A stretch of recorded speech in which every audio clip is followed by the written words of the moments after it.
এই বিষয়টা হচ্ছে এজ এ বাংলাদেশি বা আমরা যারা এশিয়ান মানুষ আছি তারা যখন স্টুডেন্ট বিষয়ে অ্যাপ্লাই করবেন, আপনি যে স্টুডেন্ট বিষয়টা পাবেন সেটা হচ্ছে আপনার স্ট্যাম্প টু বিষয়।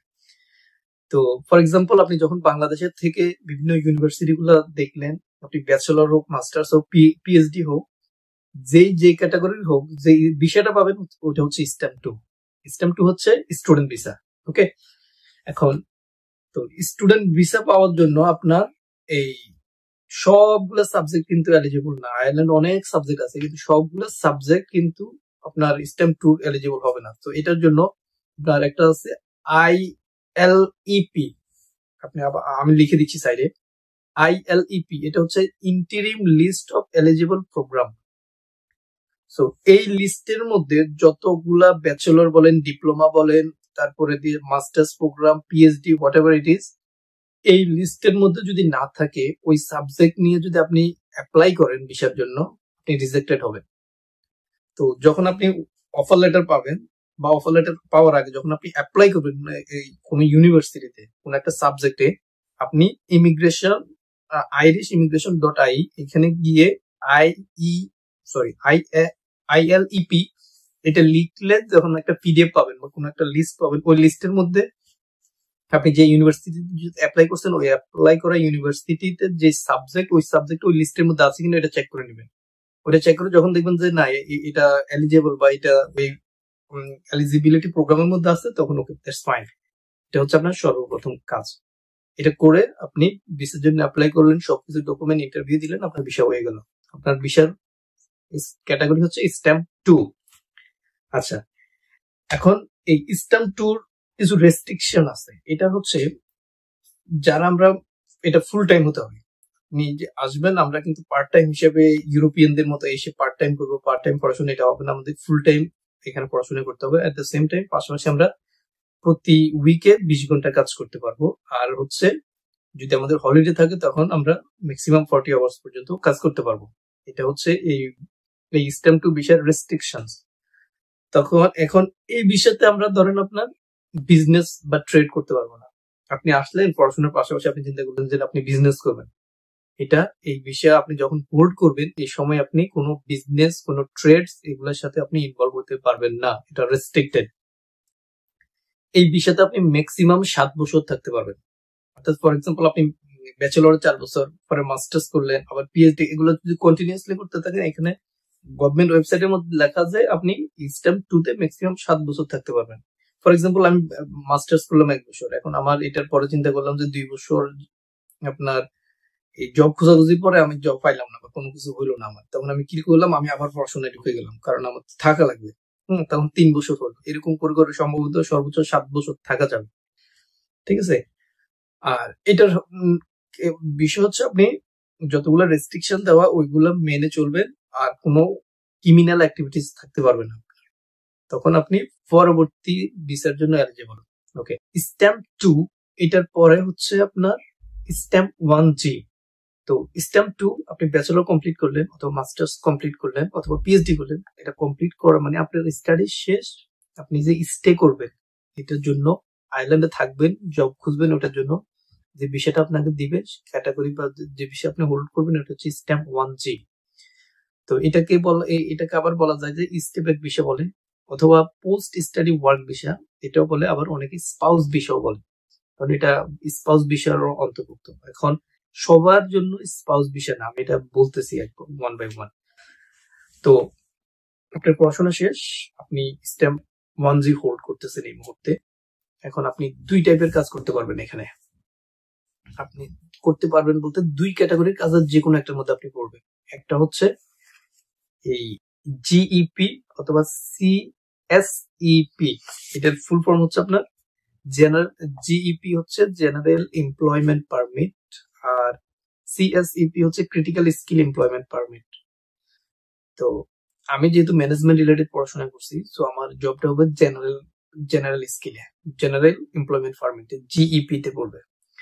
তো জিইপি তে আমার মিনিমাম ওয়েজেস যদি 34,000 ইনকাম করতে পারি, সেই ক্ষেত্রে আমি এই 1G কে কনভার্ট করে অন্য একটা বিষয়, সেটা পরে বলতেছি। আপনি ফর এক্সাম্পল, আপনি এই স্টেম 2 কমপ্লিট করলেন। স্টেম 2 কমপ্লিট করার পরে এজ এ মাস্টার্স স্টুডেন্ট আমি 2 বছরের এই স্টেম 1G নিতে পারবো। প্রথমে 1 বছর দিবে আমাকে, পরবর্তীতে আরো 1 বছর দিবে, টোটাল 2 বছর দিবে। আর যারা ব্যাচেলর করবে তারা শুধুমাত্র 1 বছর পাবে। ওই 1 বছর স্টে ব্যাক করে জব খুঁজবে, জব খুঁজে আয়ারল্যান্ডের জব মার্কেট থেকে ওকে জব নিতে হবে। আইদার এটা ক্রিটিক্যাল স্কিল অথবা জেনারেল স্কিল, দুইটা যে কোনো একটাই হলে হবে।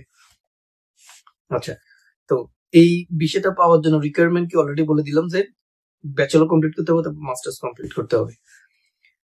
তো এইটা বলে দিলাম, ফুল টাইম আপনি ওয়ার্ক কাজ করবেন এই বিষয়তে। নো বিজনেস এন্ড ট্রেড, এই বিষয় যখন আপনি হোল্ড করবেন, কোনো বিজনেস বা কোনো ট্রেডের সাথে আপনি ইনভলভমেন্ট হতে পারবেন না। এটা হচ্ছে স্টুডেন্টদের জন্য বললো। আচ্ছা, এখন স্পাউস যদি কারো স্পাউস যদি এই দেশে আসে অ্যাপ্লাই করে, সেক্ষেত্রে সেও এই ক্যাটাগরির মধ্যে পড়বে। এখন এখানে কথা আছে, এখানে বুঝারও বিষয় আছে, আমারও বুঝতে অনেক সময় লাগছে।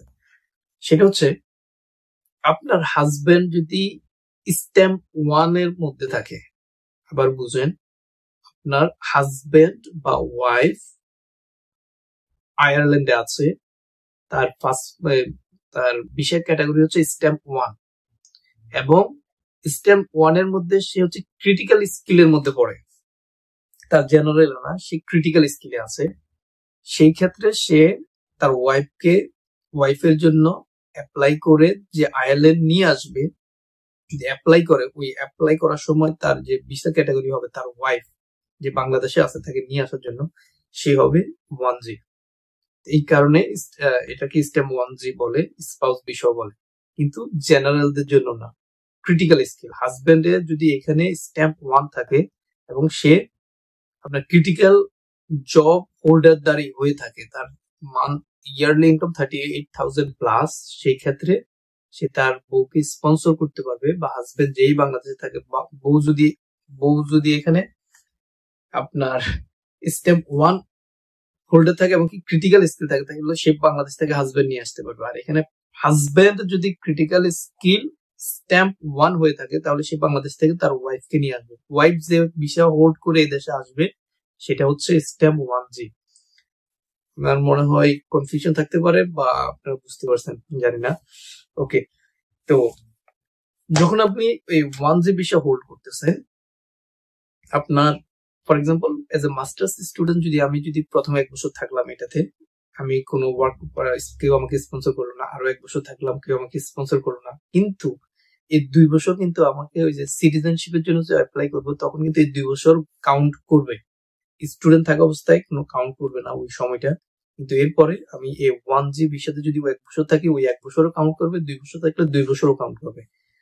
আর স্পাউস, সে ফুল টাইম এখানে কাজ করতে পারবে। যখন এই ভিসাতে সে আসবে দেশে, সে ফুল টাইম কাজ করতে পারবে। তারপর হচ্ছে ওয়ার্ক পারমিট ভিসা লাগবে না তার জন্য, অর্থাৎ সে যতক্ষণ ইচ্ছা সে এখানে কাজ করতে পারবে। স্টাডি করতে চাইলে স্টাডিও করতে পারবে, but no business no trade, এটা করতে পারবে না। তাকে প্রতি 1 বছর পর পরে এই বিষয়টা রিনিউ করতে হবে, সেম স্ট্যাম্প 1G তেই থাকবে, বাট প্রতি বছর একটা সার্টেন অ্যামাউন্ট দিয়ে 300 প্লাস ইউরো হয়তো দিয়ে তাকে এখানে থাকতে হবে। যেহেতু সে ডিপেন্ডেন্ট, তার হাজবেন্ড বা ওয়াইফ যেই স্ট্যাম্প 1 এ আছে, তার ডিপেন্ডেন্ট হয়ে তো সে আসলো, তো সে প্রতি বছর রিনিউ করতে পারবে। এরকম যখন 4 বছর সে অ্যাপ্লাই করবে, 1 বছর পর 1 বছর 4 বছর থাকবে, করার পরে 1G ভিসা করার পরে সে ডিরেক্টলি স্ট্যাম্প 4 এর জন্য অ্যাপ্লাই করতে পারবে। স্ট্যাম্প 4 হচ্ছে নাগরিক, এই পার্মানেন্ট রেসিডেন্স, এই পিআর যেটা, ওইটা হচ্ছে আপনার স্ট্যাম্প 4।